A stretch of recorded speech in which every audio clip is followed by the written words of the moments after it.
Amados e amadas irmãs, Bien-aimés frères et sœurs, nous allons commencer un nouveau tutoriel. semana Cette semaine, nous allons voir le livre 6. o tema geral é o mesmo, né? Le thème général, c'est le même, et cet évangile du royaume sera prêché. O título desse volume Et ce volume 6 a comme titre Nova Lei La nouvelle loi du royaume des cieux.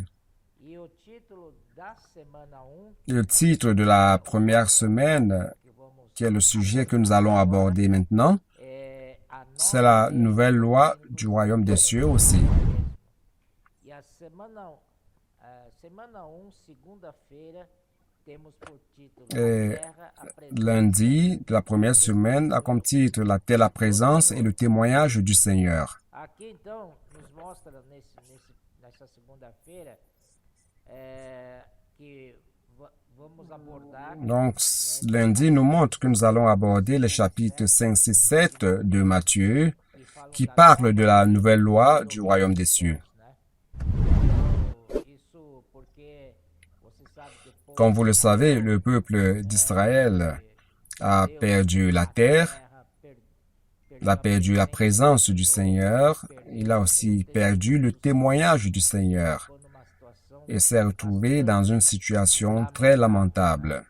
Então, hoje Donc aujourd'hui, dans notre ère, le Seigneur veut restaurer tout cela et récupérer tout cela durant notre ère.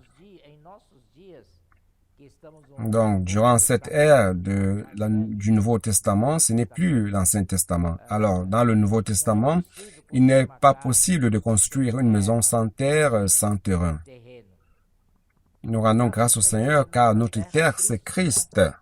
e também nos deu a base Et il nous a donné aussi la base pour pouvoir édifier l'Église. C'est unidade la localité, da localidade, le lieu todos os où tous les frères sont un et il n'est pas possible de diviser. não tem como La base d'une église dans chaque ville, de uma igreja em cada cidade. A igreja l'église dans son aspect universel est une seule. Cependant, elle est sur la terre. tanto ela Car l'église, c'est pas quelque chose qui est abstrait. C'est quelque chose qui est réel et véritable et qu'on peut real, toucher verdadeiro, bem du doigt. Donc ici sur terre, la terre représente Christ. essa terra Le terrain qu'il nous a donné, c'est la base de l'unité. e o terreno que nos deu Donc cette vision de l'unité essa visão a ouvert à Dieu un chemin proporcionou pour nous montrer plusieurs choses, para nos mostrar, principalement à travers la parole prophétique. principalmente através da palavra Nous sommes en train de restaurer que estamos et l'église à Philadelphie Filadélfia está est en train de recevoir de nouveau cette parole prophétique de Dieu, ce trésor de la parole prophétique de Dieu. de Deus. Ces trésors nous sont Por não ouverts, não car nous ne sommes pas sur une base de division. Comme nous sommes sur une base d'unité, lorsque Dieu profère une parole, cette parole c'est pour tous les enfants de Dieu, pour tous les chrétiens. Et c'est cela qui est important. C'est important d'avoir cette base pour la parole. de Deus. Cependant, Os cristãos, le peuple d'Israël a importância da base avait reçu trois choses. De Dieu, la terre, sa présence et le témoignage. À cause de leur situation lamentable então et d'hommes déchus, ils ont perdu la terre, la gloire de Dieu, et ont abandonné. a sua Ils ont perdu aussi l'habitation de Dieu, testemunho. qui est le témoignage. Por causa da situação On va voir Apocalypse chapitre 2, eles perderam versets 4 à 5, a glória de Deus qui disent ceci. Mais ce que j'ai contre toi, c'est que tu as abandonné ton premier amour. de Deus. Souviens-toi donc d'où tu es tombé. Répands-toi et pratique tes premières œuvres.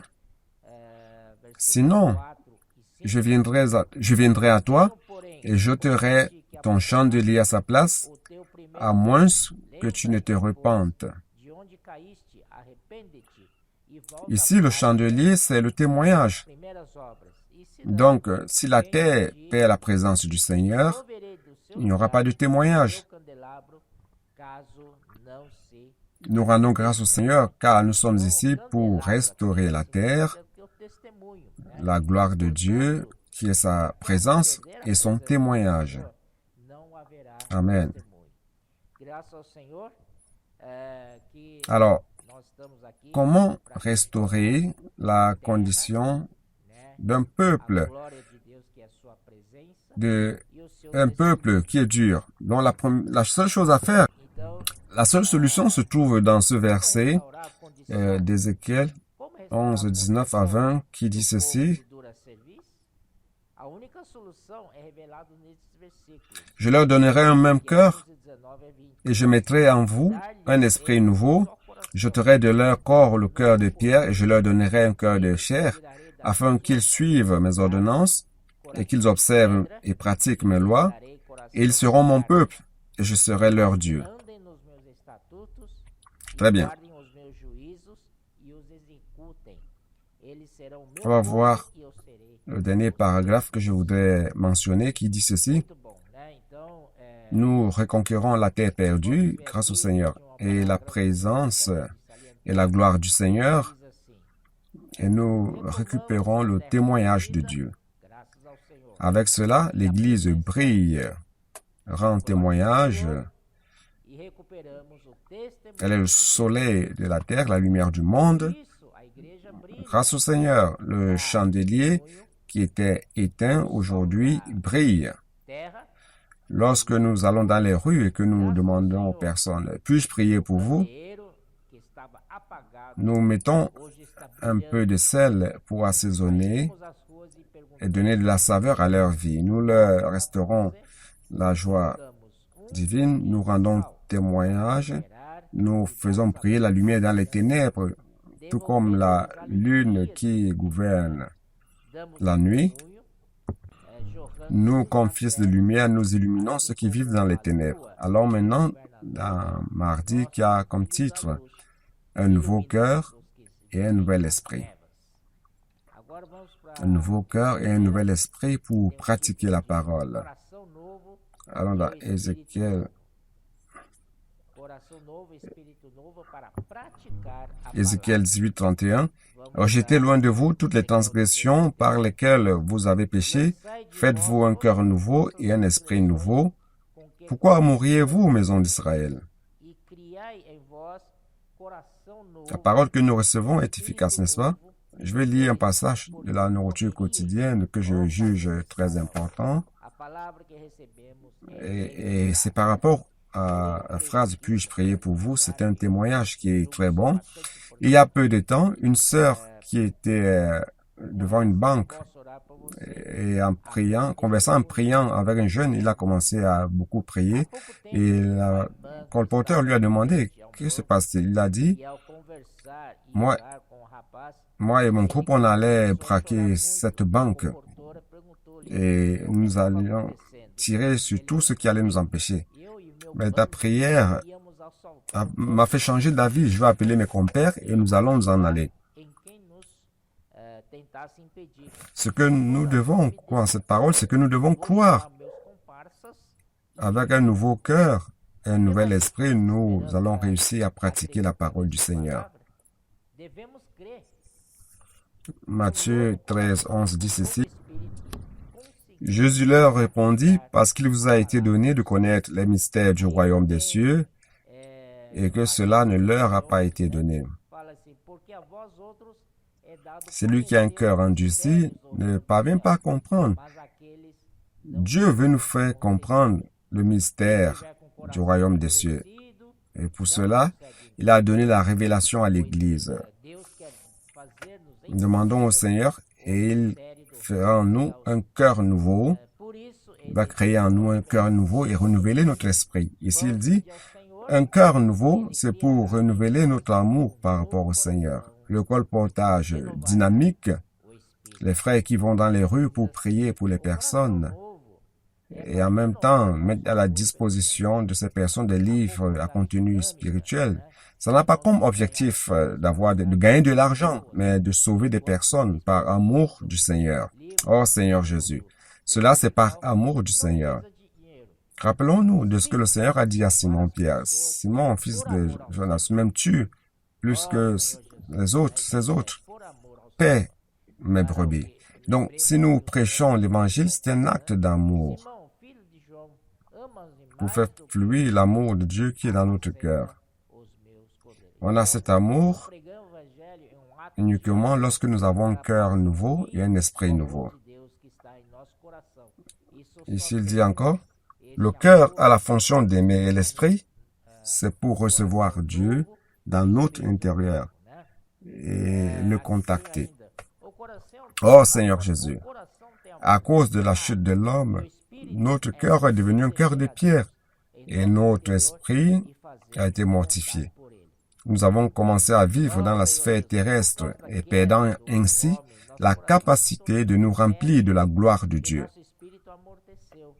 C'est pour cela que nous recevons de Dieu un esprit nouveau. Alléluia. Ici, Ésaïe 57, 15.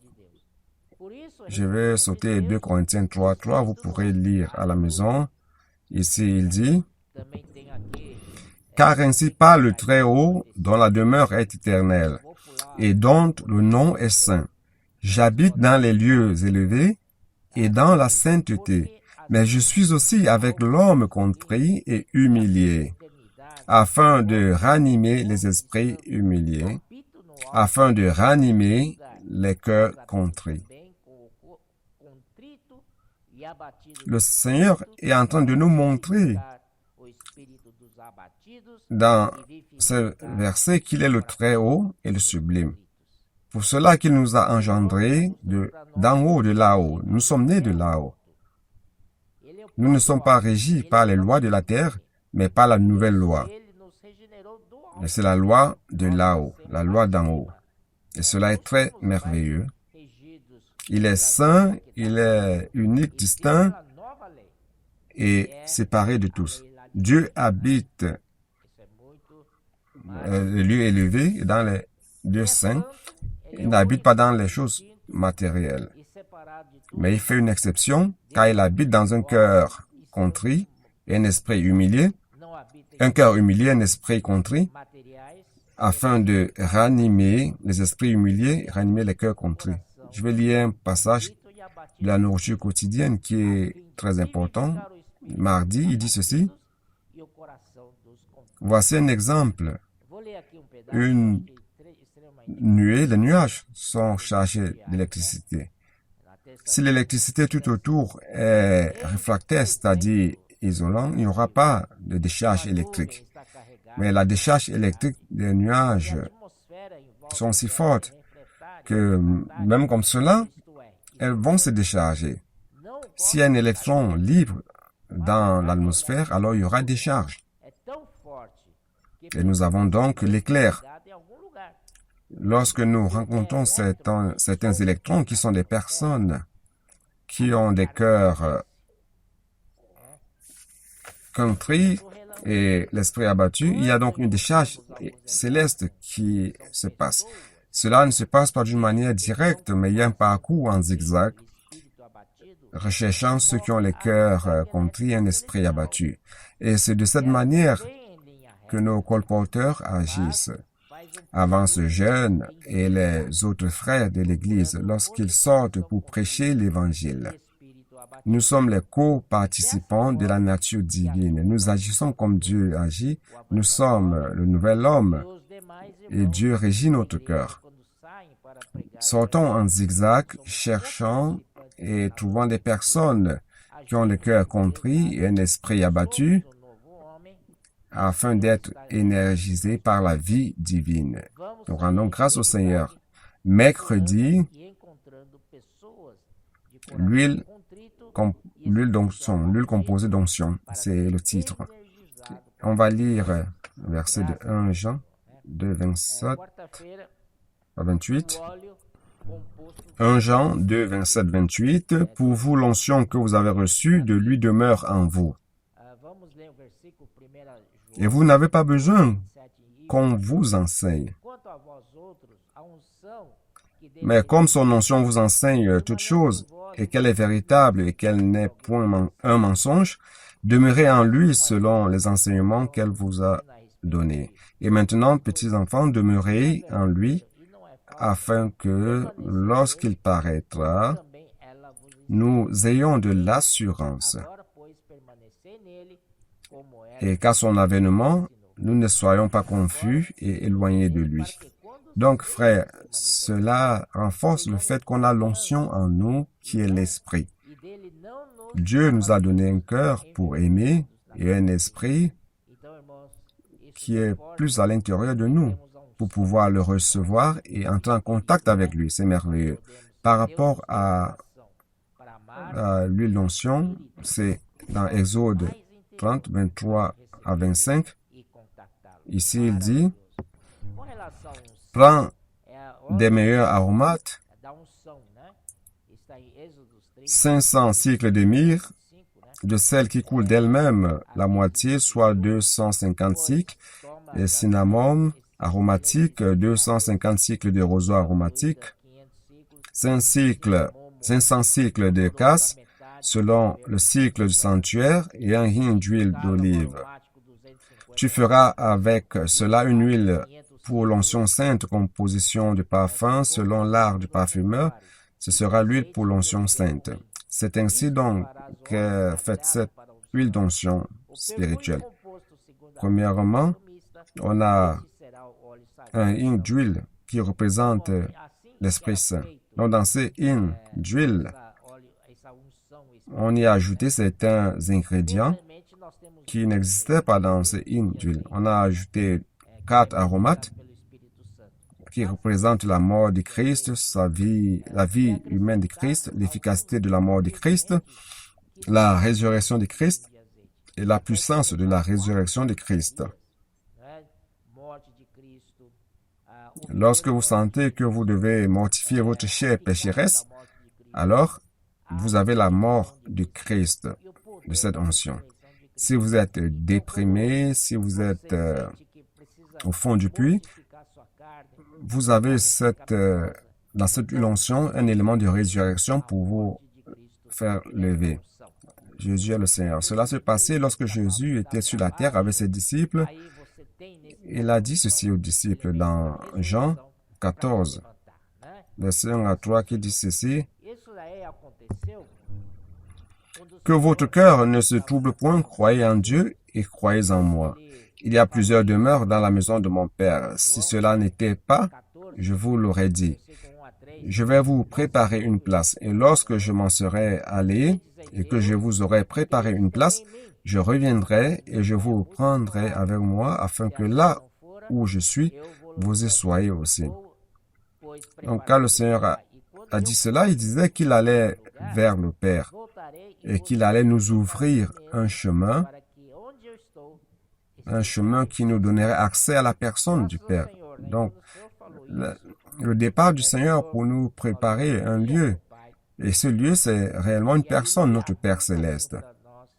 Nous rendons grâce au Seigneur. Et quand le Seigneur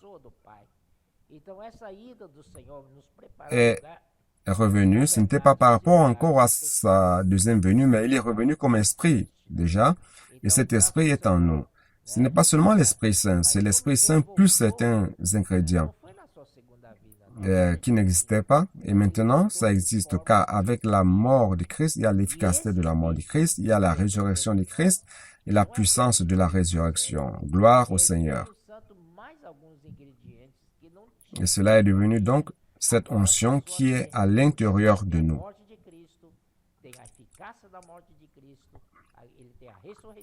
Thomas dit, Seigneur, nous ne savons où tu vas. Comment pouvons-nous en savoir le chemin? Jésus lui dit, je suis le chemin, la vérité et la vie. Nul ne vient au Père que par moi.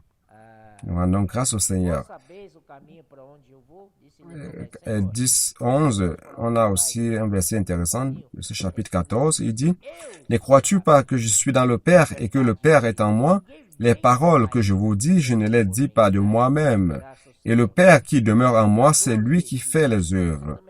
Croyez-moi, je suis dans le Père et le Père est en moi. Croyez du moins à cause de ses œuvres. Nous rendons grâce au Seigneur, car ici, le Seigneur montre qu'il est le Père, que lui et le Père sont un. On va donc avancer à cause du temps. Verset 18, 20 à 23. Jean 14. Je ne vous laisserai pas orphelins, je viendrai à vous. Encore un peu de temps et le monde ne me verra plus. Verset 20, pardon. À ce jour-là, vous connaîtrez que je suis à mon Père et que vous êtes en moi et que je suis en vous. Lorsque le Seigneur est revenu, il a ouvert le chemin afin que nous ayons accès au Père et que le Père ait accès en nous. Et il dit, en ce jour-là, vous connaîtrez que je suis en mon Père et que vous êtes en moi. Il dit, nous, en lui, et moi en vous. Nous rendons grâce au Seigneur. Alléluia. 1 Jean 5, 20. On a un verset qui dit ceci. Nous savons aussi que le Fils de Dieu est venu et qu'il nous a donné l'intelligence pour connaître le véritable. Et nous sommes dans le véritable et son Fils Jésus-Christ. C'est lui qui est le Dieu véritable et la vie éternelle. Amen. Très bon. Jeudi parle de la véritable joie et bonheur. Le verset, c'est Proverbe 8, 30, 31.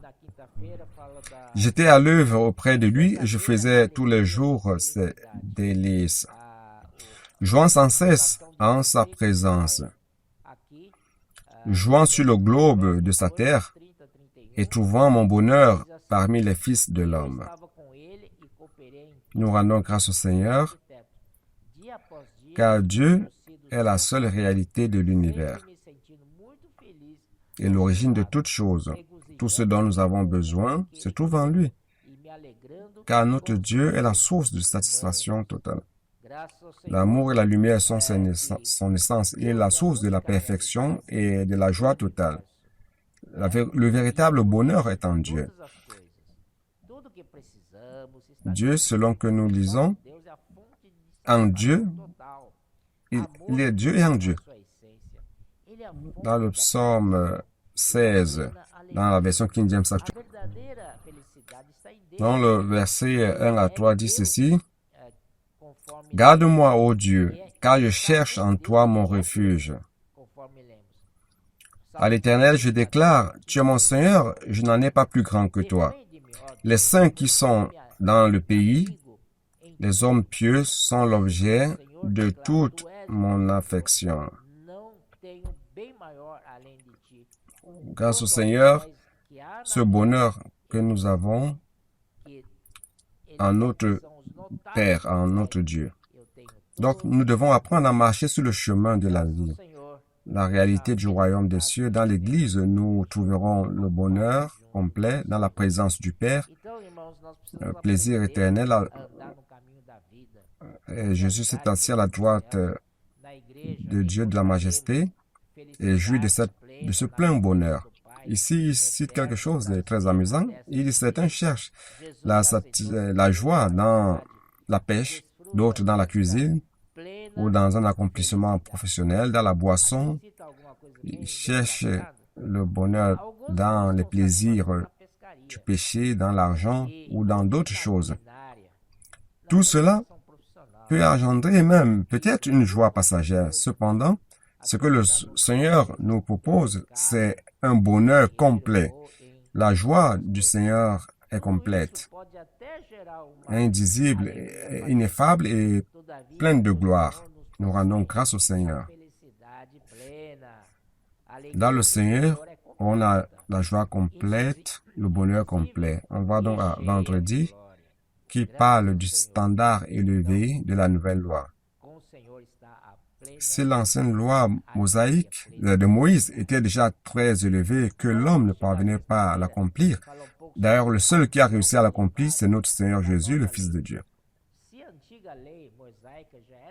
Donc, il est difficile d'accomplir la loi de Moïse. Cependant, le Seigneur, ici, avec la nouvelle loi, a encore élevé davantage les exigences de la loi. Si l'homme n'arrivait même pas à accomplir l'ancienne loi, avec la nouvelle loi, c'est encore impossible. Voyez donc Matthieu 5, 17 à 20. Ne croyez pas que je sois venu pour abolir la loi ou les prophètes. Je suis venu non pour les abolir, mais pour accomplir. Car, je vous le dis en vérité, tant que le ciel et la terre ne passeront point, il ne disparaîtra pas de la loi un seul iota ou un seul trait de lettre jusqu'à ce que tout soit arrivé. Donc, celui donc qui supprimera l'un de ces plus petits commandements et qui enseignera aux hommes à faire de même sera appelé le plus petit dans le royaume des cieux. Mais celui qui les observera et qui enseignera à les observer, celui-là sera appelé grand dans le royaume des cieux. Car je vous le dis, si votre justice ne surpasse celle des scribes et des pharisiens, vous n'entrerez point dans le royaume des cieux. Donc, mes frères, notre justice est plus élevée que la justice des pharisiens et des scribes. S'ils n'ont pas réussi à accomplir la loi de Moïse, notre nouvelle loi a une exigence plus grande encore.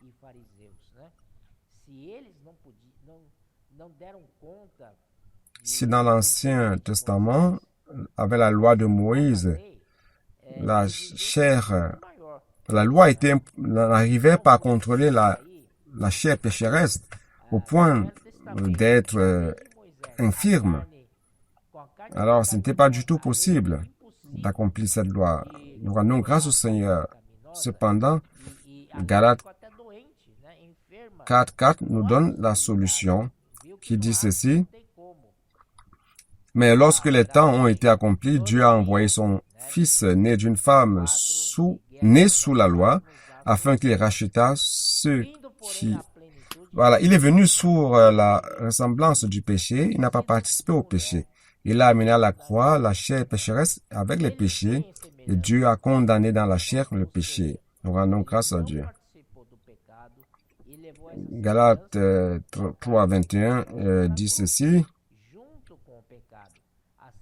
La loi est-elle donc contre les promesses de Dieu? Loin de là. S'il lui était donné une loi qui pût procurer la vie, la justice viendrait réellement de la loi. Donc, frère, mais la loi a servi de tuteur pour garder à cette époque-là, dans l'Ancien Testament, le peuple de Dieu jusqu'à ce que la foi vienne à travers Jésus-Christ. Je continue le verset. Galates 3:23. Avant que la loi vînt, nous étions enfermés sous la garde de la loi en vue de la foi qui devait être révélée. Ainsi, la loi a été comme un pédagogue pour nous conduire à Christ, afin que nous fussions justifiés par la foi. La foi étant venue, nous ne sommes plus sous ce pédagogue. Car vous êtes tous fils de Dieu par la foi en Jésus-Christ. Prêtez attention. Nous ne sommes pas le peuple de Dieu maintenant. Le peuple de Dieu, c'est Israël. Nous sommes les enfants de Dieu. Nous avons sa vie et sa nature divine. Cela est très important. Plus tard, nous allons parler de cela. Par la foi en Jésus-Christ, toutes les choses ont changé. Oh Seigneur Jésus. Donc, par la foi, nous pouvons vivre cette vie élevée du peuple du royaume. Seul Jésus pouvait accomplir la loi qui a encore été plus élevée par lui. Selon ce que nous lisons, vous avez entendu dire aux anciens que vous ne tuerez pas. Celui qui tuera sera soumis au jugement. Et moi, je vous dis que celui-là qui sans motif se met en colère contre son frère sera soumis au jugement. Bien-aimés lecteurs, rendez-vous compte que ne pas tuer peut être facile d'être accompli. Toutefois, la nouvelle loi exige plus. Elle dit que nous ne pouvons pas haïr. Qui n'a jamais haï qui que ce soit? Ça, c'est la question. Je pense que tout le monde a déjà haï quelqu'un un jour. Donc, cette nouvelle loi est plus profonde et touche plus intérieurement par rapport à l'ancienne loi qui touche que l'aspect externe. Notre problème, c'est réellement notre intérieur. Et la nouvelle loi touche notre intérieur. Ça touche le point névralgique de notre être. Continuons la lecture. Matthieu 5, 22. Celui qui dira à son frère Raka mérite d'être puni par le Sanhédrin, et celui qui lui dira insensé mérite d'être puni par le feu de la géhenne. Si donc tu présentes ton offrande à l'autel, et que là tu te souviennes que ton frère a quelque chose contre toi, laisse là ton offrande devant l'autel et va d'abord te réconcilier avec ton frère, puis viens présenter ton offrande. Accorde-toi promptement avec ton adversaire pendant que tu es en chemin avec lui, de peur qu'il ne te livre au juge, et que le juge ne te livre à l'officier de justice, et que tu ne sois mis en prison. Je te le dis en vérité, tu ne sortiras pas de là que tu n'aies payé le dernier cadran. Ici, il nous montre que la loi, dans la religion juive, il y a plusieurs niveaux de jugement. Il y a le jugement du district, de Sanhédrin et la Cour suprême.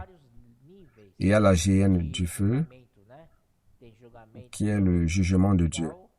Et nous, dans le Nouveau Testament, il dit ceci: le peuple du royaume des cieux n'est pas destiné au lac de feu, car une fois sauvés, nous sommes sauvés pour toujours. Une fois sauvés, nous sommes sauvés pour toujours. Cependant, nous passerons encore par le jugement du tribunal de Christ. Si nous sommes réprouvés par le tribunal de Christ, nous ne serons pas jetés dans le lac de feu. Toutefois, nous serons dans les ténèbres de l'extérieur, où il y aura des pleurs et des grincements de dents. Nous ne serons pas dans le feu, mais nous allons souffrir le dommage de la flamme durant le millénaire.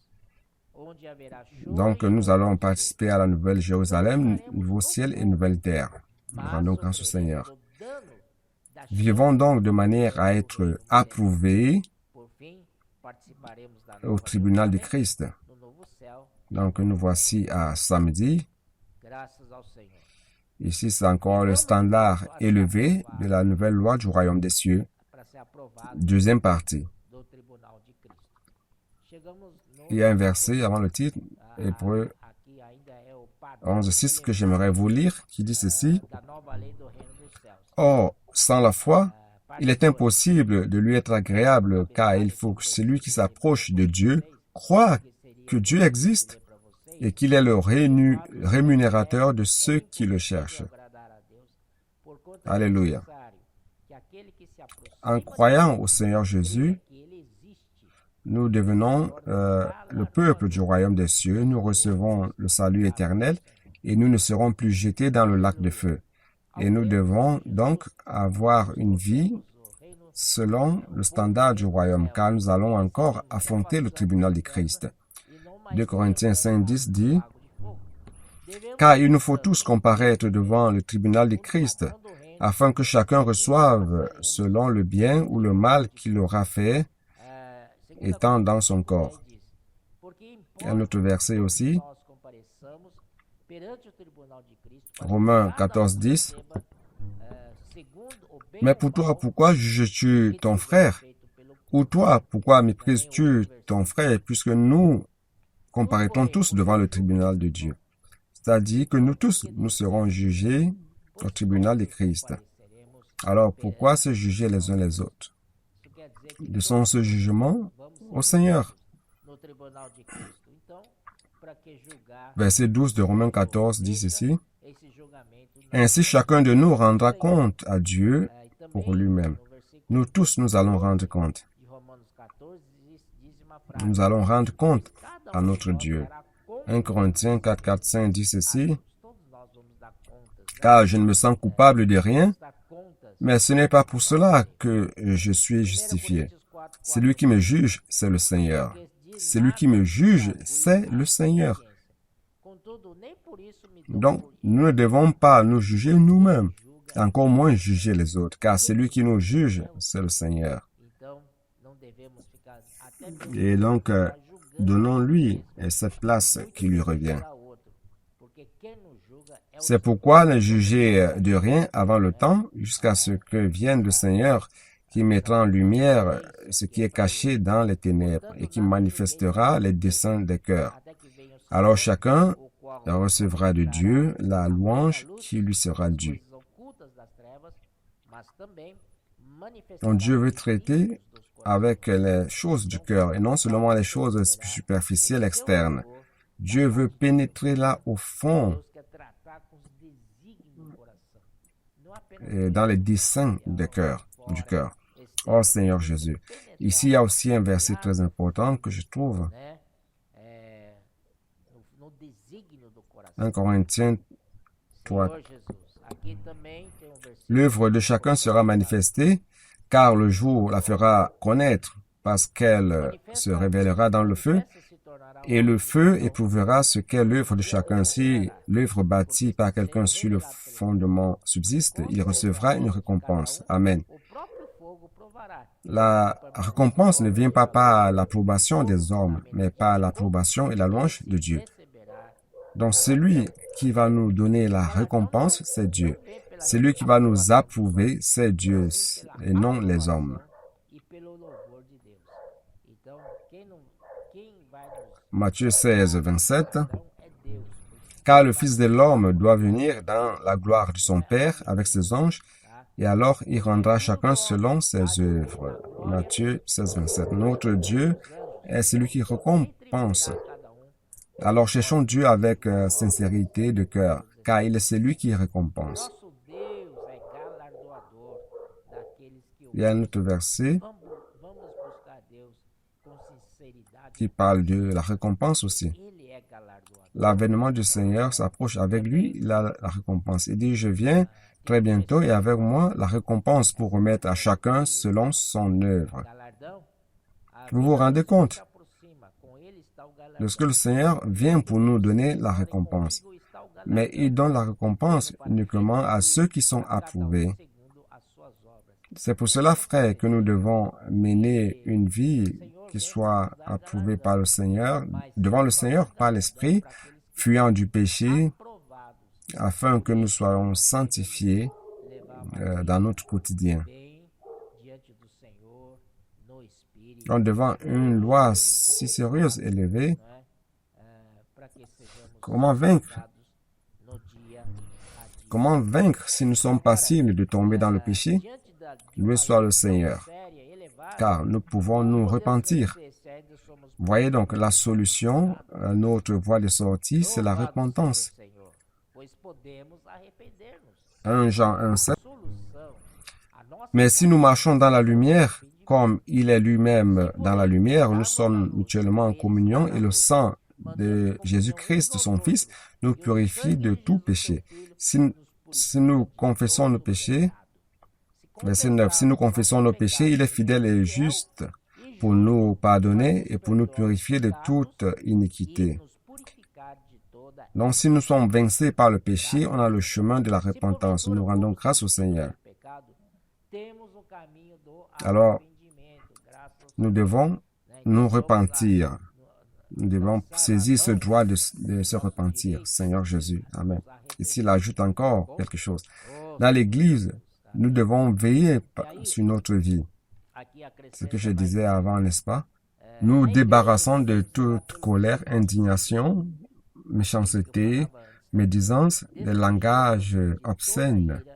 Et nous devons nous revêtir du splancnon de Christ, c'est-à-dire de compassion, de bonté, d'humilité, de douceur, de patience. Nous supportons les uns les autres et nous pardonnons mutuellement. Cela, c'est dans Colossiens 3, 8, le verset 12 à 14. Soyons diligents. Traitons les problèmes d'offense aujourd'hui. Ne laissons pas cela pour demain. afin de ne pas être discipliné devant le royaume millénaire, durant le royaume millénaire. Profitons aujourd'hui, quand nous sommes en chemin, et si on a des adversaires qui nous ont offensés ou alors je les ai offensés, traitons cela le plus tôt possible pour être propre devant le Seigneur et être approuvé et ne pas être jugé au tribunal de Christ. Oh Seigneur Jésus. Un autre problème très sérieux ici qui engendre la réprobation de la part du Seigneur, c'est l'adultère. Voyons ce qui dit la nouvelle loi.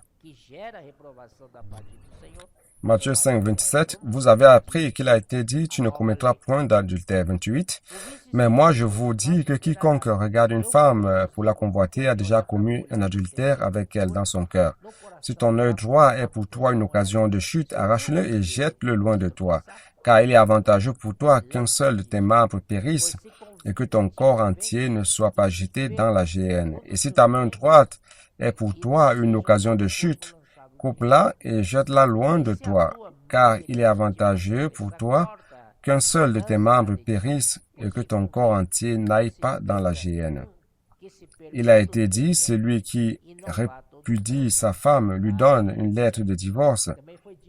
Mais moi, je vous dis que celui qui répudie sa femme, sauf pour cause d'infidélité, l'expose à devenir adultère. Et que celui qui épouse une femme répudiée commet un adultère. Donc c'est Matthieu 5. Donc la nouvelle loi du royaume des cieux est plus rigoureuse. Donc celui qui regarde une femme avec de mauvaises intentions a déjà commis l'adultère avec elle. Donc on doit faire très attention. À l'exemple des leaders chrétiens qui ont ignoré certains soins par rapport à comment traiter au sexe opposé sont tombés dans l'adultère. Il y a une phrase ici que je trouve très importante. Dans le passé, étant jeune, on nous a enseigné que si ce n'est pas le mari et la femme, deux personnes de sexe opposé ne doivent pas se retrouver dans une maison fermée, dans un coin fermé, justement pour éviter de donner l'opportunité à la chair.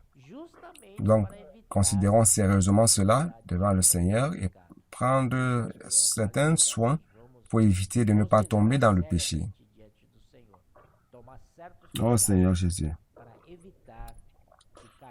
La dernière phrase que je trouve très importante, certains peuvent dire qu'ils ont été vaincus par la tentation, que c'était l'œuvre du malin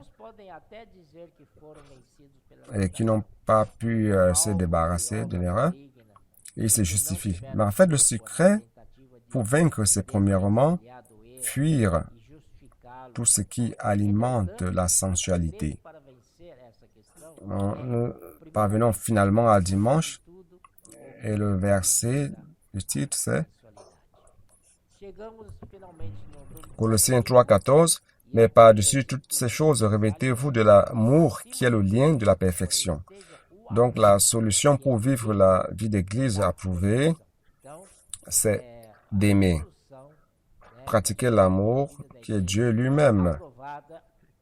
Et pour être perfectionné dans la vie d'église, l'amour est le lien de la perfection.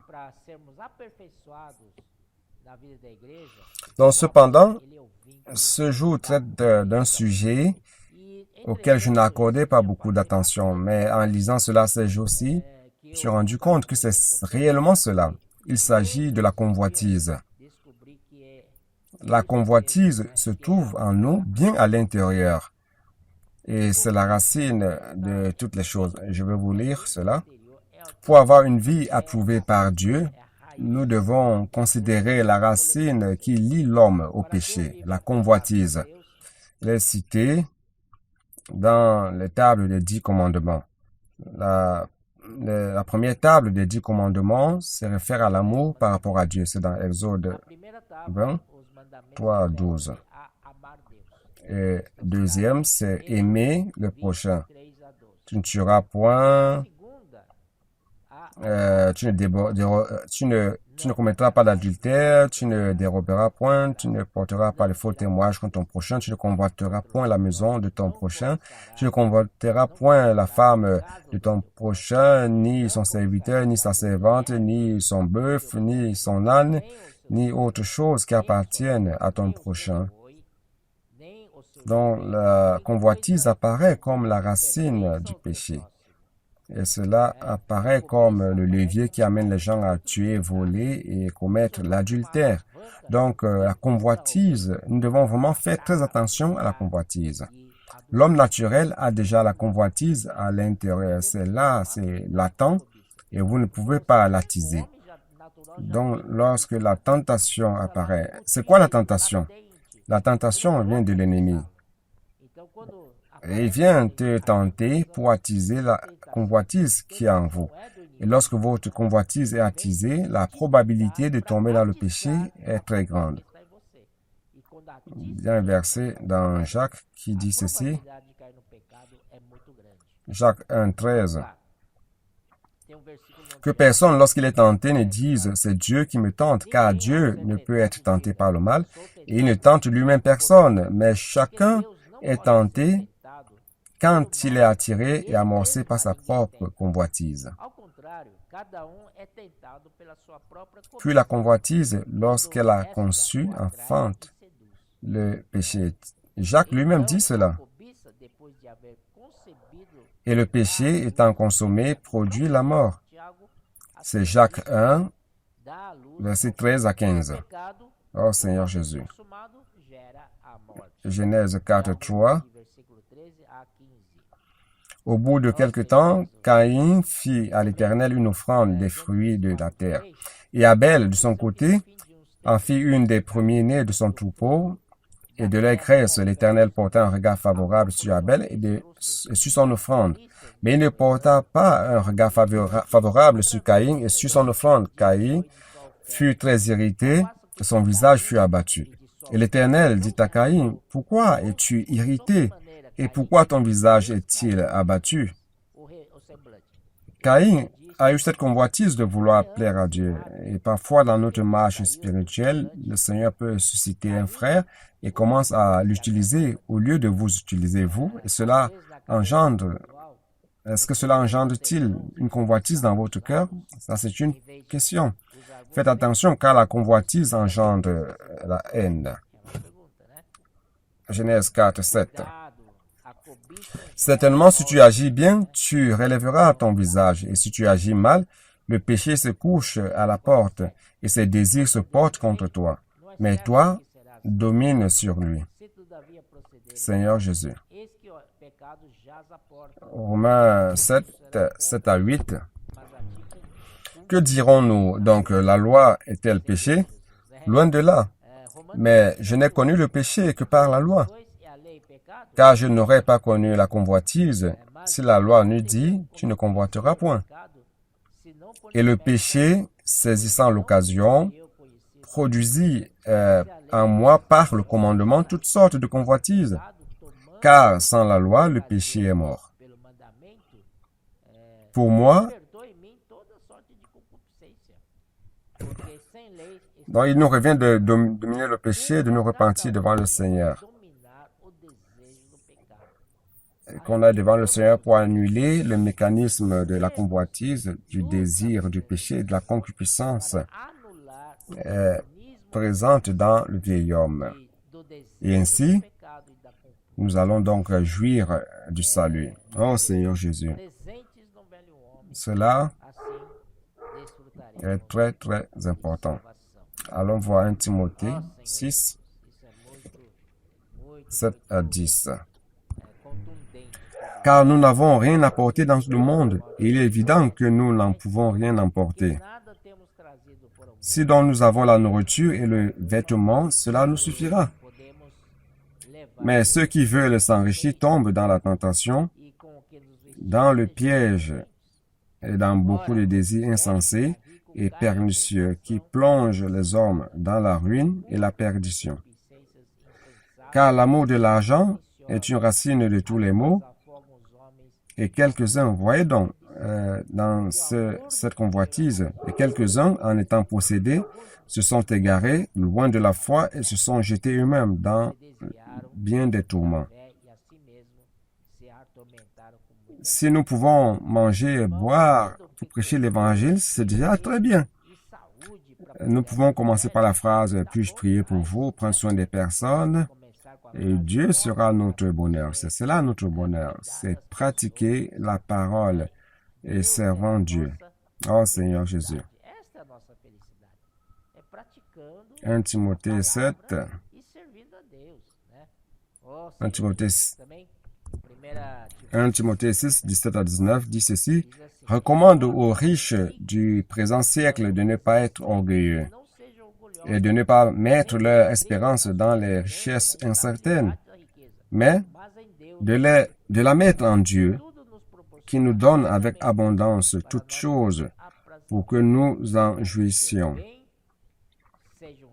Recommande-leur de faire du bien, d'être riches en bonnes œuvres, d'avoir de la libéralité, de la générosité, et de s'amasser ainsi pour l'avenir un trésor placé sur un fondement solide afin de saisir la vie véritable. Donc, pour conclure, notre bonheur, c'est pas dans l'argent, mais c'est en Dieu. Nous ne devons pas convoiter la richesse pour être heureux. Ceux qui convoitent la richesse et qui vivent avec des soucis, nous devons savoir que notre vie n'est pas de garantie de richesse sur terre, mais de prendre possession de la véritable vie. Nous pouvons empêcher que la convoitise engendre le péché en suivant les lois du royaume des cieux,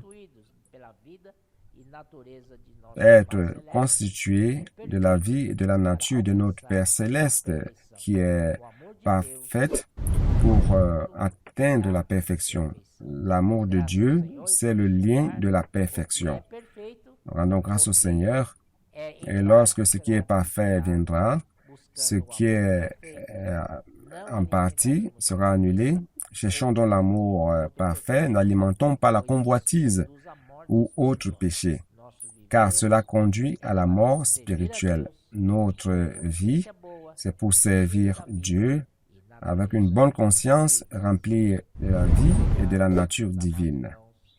Merci beaucoup, mes bien-aimés frères. Ça, c'était le tutoriel. Merci.